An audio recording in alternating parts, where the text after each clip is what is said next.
আমরা ক্ষমতায় ছিলাম না, ক্ষমতার বাইরে থেকে ক্ষমতাকে আমরা চ্যালেঞ্জ করেছি এবং সব মুখের চাপাবাজি বক্তৃতা বিবৃতি দিয়ে নয়, শুধু লিখিত ডকুমেন্ট হয়তো এখন এনসিপি কিংবা ধরেন এখন যেভাবে মিডিয়া আমাদের ফেভার আছে ওই সময় ছিল না, যে কারণে এগুলো প্রচার হয় নাই। তারপরে থার্ড প্যারাতে আমরা বলছিলাম যে চাকরির ক্ষেত্রে কোটা সংস্কার করে মেধার অগ্রাধিকার আর যোগাযোগ যাতায়াত চলাচলের নিরাপদ সড়ক ও পরিবহন ব্যবস্থা প্রতিষ্ঠার কথা এদেশের শাসক, নীতি নির্ধারক ও রাজনীতিবিদদের নজরে কখনো আসে নাই।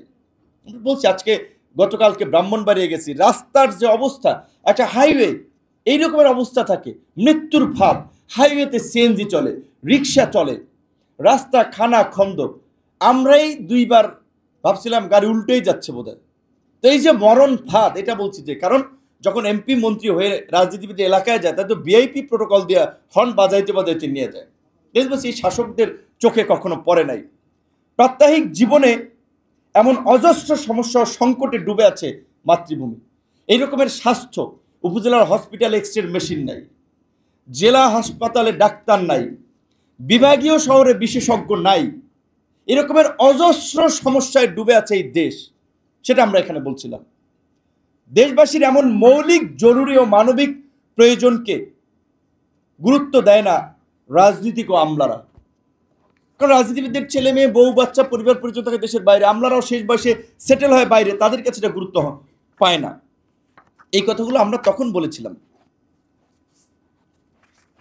তারপর আমাদের এই ঘোষণাপত্রের আপনার আরেকটা পেজে বলা আছে যে একই দেশে বিভক্ত হয়ে পড়া দুই দল মানুষ ৭১-এ পাওয়া স্বাধীনতাকে স্মরণ করছে ভিন্নভাবে।